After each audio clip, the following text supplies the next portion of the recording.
مددگار ہے تو وہ علی ہے۔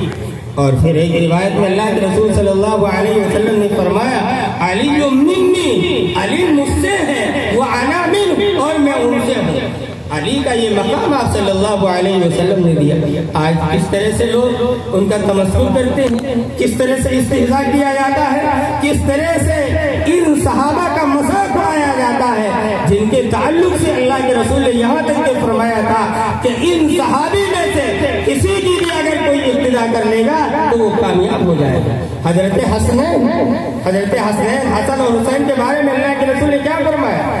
سیدہ شباب اہل الجنہ الحسن والحسین، کہ دونوں نوجوان یہ جنت کے سردار ہوں گے، جنت کے نوجوانوں کے سردار حضرت حسنین ہوں گے۔ اور حضرت حسنین سے کتنا آپ لاڈ پیار کرتے تھے، آپ صلی اللہ علیہ وسلم گود میں لیتے تھے اور کبھی ادھر ان کو بوسہ دے رہے، کبھی ان کو بوسہ دے رہے، اور آپ فرما رہے ہما ریحانتان، کہ یہ دونوں میرے جنت کے پھول ہیں جن کو میں سونگتا ہوں۔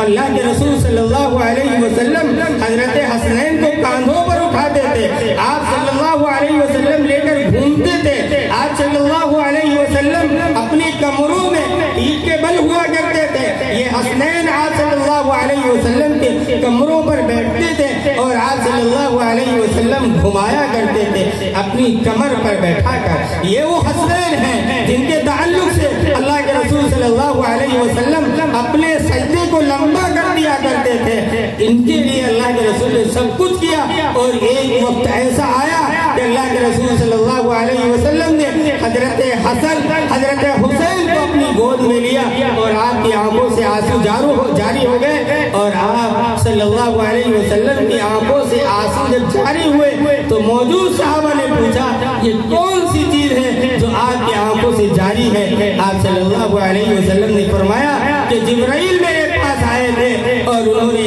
وہ یہ کہہ گئے ہیں کہ یہ نواسہ جو آپ کا ہے اس کو کچھ بدبخت لوگ ایسے ہوں گے جو شہید کرتے ہیں، اس لیے میری آنکھوں سے آنسو جاری ہو گئے۔ وہ اللہ کے رسول صلی اللہ علیہ وسلم کتنا لاڈ کیا کرتے تھے، کتنا پیار کیا کرتے تھے۔ آج ہم ان کے نام لیوا ہیں، اپنے آپ کو حسنی کہلاتے ہیں، اپنے آپ کو حسینی کہلاتے ہیں، اور کردار کیا ہے، عمل ہمارے کیا ہے، کبھی ہم نے اس کے بارے میں غور نہیں کیا۔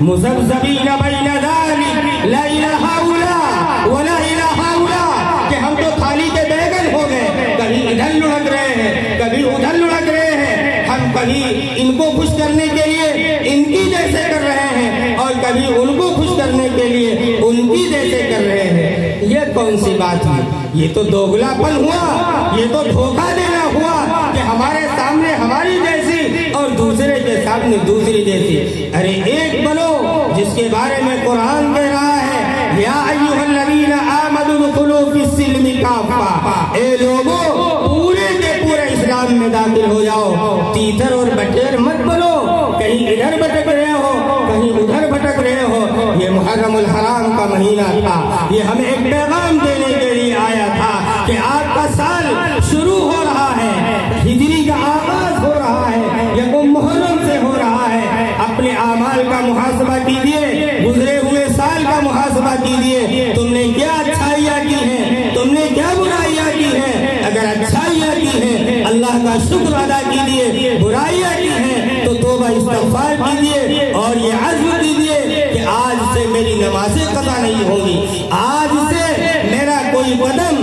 سنت کے خلاف نہیں اٹھے گا۔ یہ ایک پیغام دینے کے لیے محرم الحرام کا مہینہ آیا تھا، اور ہر سال آتا ہے۔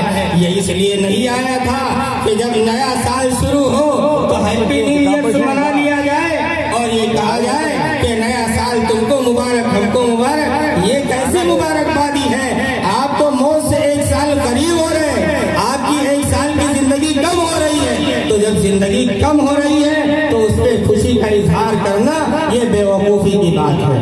اور سب سے اہم چیز یہ ہے کہ جب محرم الحرام کی یکم تاریخ شروع ہوتی ہے تو اس یکم تاریخ سے لے کر 10 محرم الحرام تک کتنی ایسی خرافات ہیں، کتنی ایسی بدعات ہیں جو ہم اور آپ اپنے طور پر اختیار کر کے کرتے ہیں، زبردستی کرتے ہیں، مصر ہو کر کرتے ہیں، اٹل رہ کر کرتے ہیں، اور دین کا ایک حصہ بنانے کی کوشش کرتے ہیں کہ نہیں؟ یکم محرم الحرام سے آپ دیکھ لیجیے، کہیں پر تو چوک ہو کر اس کو سجایا جاتا ہے، کہیں پر اس کے اوپر شربت لا کر رکھا جاتا ہے، کہیں ملیدہ لا کر رکھا جاتا ہے، کہیں پر بریانی لا کر رکھی جاتی ہے۔ اس چبوترے کے اوپر جس کے اوپر بکریاں پیشاب کر رہی تھی، جس کے اوپر بکریاں اپنا پیخانہ کر رہی تھی، آج اس کو دھو کر اس سے برکت حاصل کرتے ہو؟ کون سی عقل مندی ہے؟ یہ تمہاری بیوقوفی ہے کہ جس چیز کو تم نے اپنے ہاتھوں سے بنایا ہے، آج اس کے سامنے آج سربت سجود ہو رہے ہو، سر ٹیک رہے ہو، نظر و نیاز اس کے اوپر چڑھا رہے ہو۔ یہ بیوقوفی ہے، عقل مندی نہیں ہے۔ اسی طریقے سے جو ہم تازیہ داری کرتے ہیں، ڈھول تماشے کرتے ہیں، آپ اس کی ایجاد کرنے دیے، کہاں سے یہ چیز رائج ہوئی ہے؟ کس نے ان چیزوں کو نکالا ہے؟ کون ہمارے درمیان لا کر پھیلایا ہے؟ ہم اس کے اوپر غور کریں، اپنے علماء سے رجوع کریں۔ اگر اس کی حقیقت ہوتی تو ہمارے علماء ضرور کرتے، ضرور آپ کو آگاہ کرتے، ضرور آپ کو بتاتے، اس کی فضیلتیں آپ کو بیان کی جاتی۔ اگر چیز نہیں ہے، علماء نہیں بیان کر رہے ہیں، تو ظاہر بات ہے آپ سمجھ لیجیے کہ دین کا یہ حصہ نہیں ہو سکتا ہے۔ ہم اور آپ شہداء کا تذکرہ کرتے ہیں، حسنین کو لے کر ڈھول ان کے نام پر پیٹتے ہیں۔ ارے کبھی انسان اپنے باپ کی میت پر کیوں نہیں ڈھول بجاتا ہے؟ جس تاریخ میں اس کے باپ کا انتقال ہوا ہو، اس کی ماں کا انتقال ہوا ہو، اس تاریخ میں اس دن پر وہ ڈھول لا کر اپنی ماں کی، اپنے باپ کی یاد میں ڈھول بجا کر دکھا دے تو میں سمجھوں گا کہ وہ حسینی ہے، وہ حسنی ہے۔ اس کو تو کوئی کرنے کے لیے تیار نہیں۔ کیا حضرت حسن ہی ملے تھے؟ حضرت حسین ہی ملے تھے؟ شہادت کیا ہے؟ وہ ایک عام اس طرح کی موت تھوڑی ہے، وہ تو اللہ کے یہاں قبروں میں چلے گئے، زندہ ہے، بل احیاء عند ربهم يرزقون، کہ وہ زندہ ہے، اللہ کی طرف سے انہیں رزق دیا جاتا ہے۔ ہم اور آپ ان کو مردہ تصور کریں، اور یہ جو تعزیہ بنایا جاتا ہے، سوچو عقل مندی کپچیوں کو چیرا جاتا ہے، اس کے ذریعے سے اپنے ہاتھ سے بنایا جاتا ہے، اور اس کی رنگ رنگلیاں ساری چیزیں بنائی جاتی ہیں، اور اس کے بعد اس کو چوک پر رکھا جاتا ہے۔ رکھنے کے بعد طرح طرح کی چیزیں اس پر چڑھائی جاتی ہیں، لوگ سجدہ تک کرتے ہیں۔ میں نے اپنی آنکھوں سے دیکھا ہے، لوگ سجدہ تک کرتے ہیں، دعائیں کر رہے ہیں، فاتحہ کر رہے ہیں، نوحہ خوانی کر رہے ہیں، سینہ گوبی کر رہے ہیں، بالوں کے نوچ رہے ہیں، گالوں پر تماچا مار رہے ہیں۔ یہ کیا چیزیں ہیں؟ اللہ کے رسول نے فرمایا تھا، من خرقا خلقا، جس نے ان تمام چیزوں کو کیا، سینہ گوبی کی، گریباں چاٹ کیا، اور اسی طرح بال کو نوچا، فلیس منا، اس کا ہم سے کوئی تعلق نہیں ہے۔ یہ جتنی بھی چیزیں ہم اور آپ کر رہے ہیں، محرم الحرام کے مہینے میں کسی چیز کا جواز کا فتویٰ ہمارے علماء کیا کہتے ہیں؟ ہم تو یہاں تک کے کہتے ہیں کہ ہمارے جو بریلوی حضرات ہیں، کسی نے بھی جواز کا فتویٰ نہیں لکھا ہے۔ اگر کسی نے فتویٰ لکھا ہو کہ یہ چیزیں جائز ہیں، ٹکڑا پکانا جائز ہے، سبیل لگانا جائز ہے، تعزیہ رکھنا جائز ہے، ڈھول پیٹنا جائز ہے، دوہا کرنا جائز ہے، ماتم کرنا جائز ہے، آپ دکھا دیجئے، کل سے میں اس کو کرنا شروع کر دوں گا۔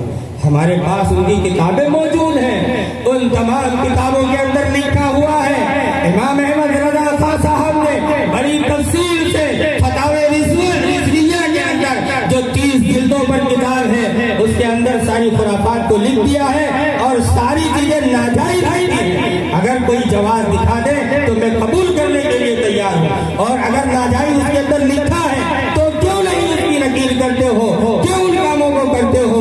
جن چیزوں سے ہمارے علماء منع کریں ہم اس کو نہ کریں، ہم اس کو کرنے لگ جائیں، یہ ہماری بے عزتی کی غیرت کی بات یہ ہے کہ ہمارے اندر دینی شعور پیدا ہو جاتا، اور ہم محرم الحرام کو لے کر تمام شہداء کے تذکرے کو اپنے ذہن میں بٹھاتے، ان کی تاریخ کو پڑھتے کہ کس طرح سے دردناک علمناک واقعات پیش آئے ہے سمرد الجوشن اللہ کے رسول صلی اللہ علیہ وسلم کے نواسے کے اوپر کس طرح سوار ہوتا ہے، کس طرح سے حضرت حسن کی گردن کو اڑایا جاتا ہے اور پھر اس کو نیزے پہ لگایا جاتا ہے اور یزید کے دربار میں پہنچایا جاتا ہے، ڈھول تماشے کے ساتھ پہنچایا جاتا ہے۔ ابھی مولانا نے تفصیل سے بات بتائی کہ جتنے کام ہم محرم الحرام کے مہینے میں کر رہے ہیں سارے یزیدیوں کے کام ہیں۔ اب ہم اپنے آپ کو ٹٹولے کہ ہم اپنے آپ کو یزیدیوں کے زمرے میں لا رہے ہیں یا حسینی کے زمرے میں لا رہے ہیں۔ یاد رکھیے گا قرآن و سنت سے اگر ہٹ کر ہماری زندگی ہوئی تو اس زندگی کا اللہ کے یہاں ایسا موافقہ ہوگا، ایسا موافقہ ہوگا کہ ہماری دنیا بھی برباد ہوگی اور آخرت بھی برباد ہوگی۔ اس لیے اللہ تعالیٰ نے خود فرمایا ہے ان الدین عند اللہ الاسلام، کہ تمہارے سامنے دین اسلام بالکل واضح ہے، اللہ کے نزدیک دین اسلام ہی ہے۔ وَمَن يَبْتَغِ غَيْرَ الْإِسْلَامِ دِينًا فَلَن يُقْبَلَ مِنْهُ، اور جو دین اسلام کے علاوہ کوئی چیز بھی اختیار کرے گا وہ قبول نہیں کیا جائے گا۔ ہم اپنی منمانی زندگی گزار کر چلے جائیں گے، ہم دنیا میں بھی بھگتیں گے، آخرت میں بھی بھگتیں گے، لیکن یہ کہیں کہ اس سے نجات ہو جائے، اس سے کامیابی ہو جائے، یہ ناممکن چیز ہے۔ اس لیے یہ محرم الحرام کا مہینہ جب بھی آیا تو ہمارے اندر تمام شہداء کا ایک خاکہ ذہن میں آنا چاہیے کہ کوئی ایسا دن نہیں ہے جس دن